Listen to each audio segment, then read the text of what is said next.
गन्ने में एकीकृत पोषक प्रबंधन। गन्ना एक विशाल फसल है जो बायोमास की बड़ी मात्रा का उत्पादन करती है। गन्ने और चीनी की उच्च पैदावार पर्याप्त उर्वरक पोषकों की मात्रा के बिना सतत रूप से उत्पादित नहीं की जा सकती। रासायनिक उर्वरक की लागत में वृद्धि हो गई है और उत्पादकता को प्रभावित किए बिना इनके उपयोग में मितव्ययिता लाने की आवश्यकता है। अतः एकीकृत पोषक प्रबंधन, जो कि कार्बनिक खादों के ढेर, रासायनिक उर्वरक और गहन जैव कृषि का मिश्रण है, एक बेहतर विकल्प प्रतीत होता है।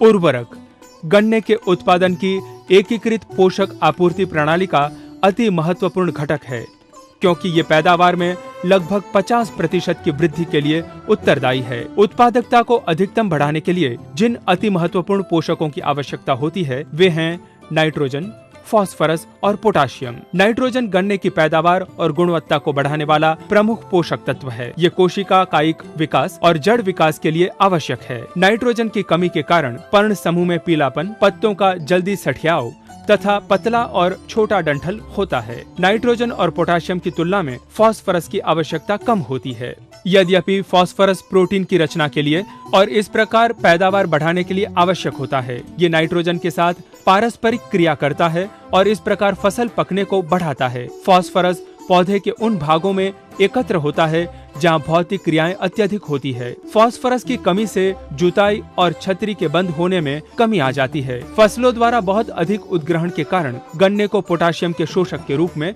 जाना जाता है। ये बहुत से पौध क्रियाकलापों जैसे कार्बन एकत्रीकरण, प्रकाश संश्लेषण और कार्बोहाइड्रेट्स के स्थानांतरण के लिए आवश्यक है। ये चीनी संश्लेषण और भंडारण उत्तकों में इनके स्थानांतरण के लिए पौधों के विभिन्न पाचक क्रियाकलापों में संलग्न होता है। पोटाशियम गन्ने को कीट और बीमारी तथा गिरने से प्रतिरोधकता देता है। ये आर्द्रता कठिनाइयों में कोशिका सुजनता को बनाए रखकर गन्ने की सहायता करता है। लगभग 100 टन गन्ने की पैदावार का उत्पादन करने के लिए गन्ने की फसल द्वारा प्रति हेक्टेयर औसतन 100 किलोग्राम नाइट्रोजन, 60 किलोग्राम फास्फोरस और 225 किलोग्राम पोटाशियम का उपयोग किया जाता है। डाले गए पोषकों की अधिकतम विकास स्तर पर उर्वरक डालें। गन्ने के सेटों का रोपण करने से पहले फॉस्फेट युक्त उर्वरकों को नालियों के नीचे डालें और उसे मृदा के साथ मिश्रित करें। फॉस्फेटिक उर्वरक को खेत में प्रसारित नहीं करना चाहिए। गन्ने की नाइट्रोजन आवश्यकता जुताई और प्रारंभिक विकास स्तर के दौरान अधिकतम होती है। जुताई का चरण 30 से 45 दिनों के आसपास आरंभ होता है, इसलिए नाइट्रोजन की पहली प्रयुक्ति जुताई चरण के आरंभ होने पर होनी चाहिए। उष्णकटिबंधीय क्षेत्रों में रोपण के पश्चात 45 दिनों के भीतर पहली प्रयुक्ति की जाती है और रोपण के 90 दिन पश्चात दूसरी शीर्ष सज्जा की जाती है। 12 मासी फसल में 120 दिनों के बाद नाइट्रोजन को डालने से फसल की रस गुणवत्ता पर प्रतिकूल प्रभाव पड़ेगा। इससे निरंतर कोशिका कायिक विकास, देरी से जुताई रचना, रस की कम प्रतिशतता, रस में घुलनशील नाइट्रोजन की वृद्धि, जल अंकुरन रचना और चीनी वसूली को प्रभावित करने वाली ऐसी अन्य समस्याएं होंगी। सामान्यतः पोटाशियम प्रयुक्ति नाइट्रोजन डालने के साथ साथ की जाती है, क्योंकि इससे पोटाशियम की उपस्थिति में फसल द्वारा नाइट्रोजन के साथ पोटाश उर्वरक डालें। नाइट्रोजन और पोटाशियम उर्वरकों को बटी हुई खुराक में या तो बांध पर या गन्ने की पंक्ति में डालें। उर्वरक को डालने के तुरंत बाद इसे वाष्पीकरण के कारण हानि होने से बचाने के लिए ढक दें। उर्वरक को ढकने के लिए प्रथम शीर्ष सज्जा के पश्चात आंशिक भूमि योजन करें और दूसरी शीर्ष सज्जा के पश्चात पूर्ण भूमि योजन करें। पोषकों के अनुपूरक स्रोत के रूप में जैव उर्वरकों को डाला जा सकता है। विभिन्न सूक्ष्म जीवों, नाइट्रोजन निर्धारण और फॉस्फेट घुलनशील जैवों को महत्व दिया गया है, क्योंकि ये उर्वरकों के अंश को पूरा कर सकते हैं। एज़ोटोबैक्टर, एज़ोस्पाइरिलम और एसेटोबैक्टर सहित नाइट्रोजन निर्धारण जीवाणु गन्ने की फसल में प्रभावकारी पाया गया है। एज़ोस्पाइरिलम डालने से गन्ने की पैदावार में प्रति हेक्टेयर 10 टन की वृद्धि के साथ 25% नाइट्रोजन उर्वरक की बचत होती है। बेसिलस मेगेटेरियम एक फास्फेट घुलनशील जीवाणु है जो फास्फोरस उद्घटन और फास्फोरस उपलब्धता को बढ़ाने वाला पाया गया है। फॉस्फोबैक्टीरिया नहीं डाले गए खेतों की तुलना में फॉस्फोबैक्टीरिया डाले गए खेतों के गन्ने की फसल में लगभग 12% की अधिक गन्ना पैदावार दर्ज की गई।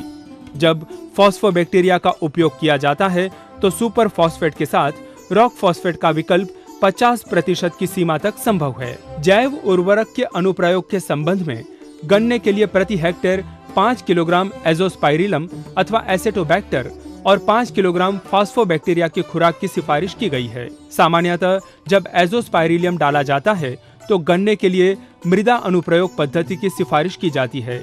एसेटोबैक्टर के लिए चूंकि ये एक एंडोफाइटिक जीवाणु है, मृदा डालने के साथ सेट चूसन भी किया जा सकता है। सेट चूसन के लिए 1 किलोग्राम एसेटोबैक्टर को 100 लीटर पानी में घोलें और रोपण से 20 से 30 मिनट पहले सेट को इसमें डुबोएं। मृदा अनुप्रयोग के लिए जैव उर्वरकों को 2 खुराकों में डाला जाना चाहिए।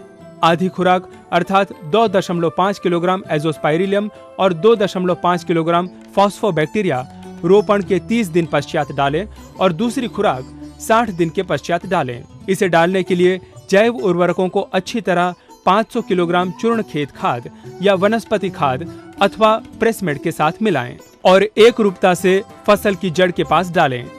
जैव उर्वरक डालने के बाद हल्का भूमि योजन अवश्य किया जाना चाहिए ताकि जैव उर्वरक को मिट्टी से ढका जाए। समुचित जीवाणु विकास और अधिकतम आर्द्रता अवस्था सुनिश्चित करने के लिए तुरंत फसल की सिंचाई करनी चाहिए। जैव उर्वरकों को सीधे कीटाणुनाशक, फफूंदनाशक, खरपतवार नाशक या रासायनिक उर्वरकों के साथ नहीं मिलाएं, क्योंकि सघनता के साथ ये उच्च बैक्टीरिया को खत्म कर देंगे।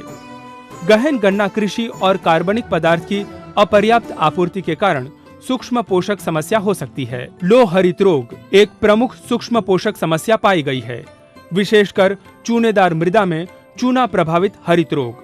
लो हरित रोग के कारण फेरस सल्फेट की सघनता 0.5% से 1% हो जाती है। प्रेसमेड और खेत खाद को मिलाने से हरित रोग कम होता है। चूंकि गन्ना लंबी अवधि वाली फसल है, इसलिए कार्बनिक खाद की पर्याप्त मात्रा डालना अत्यधिक आवश्यक है।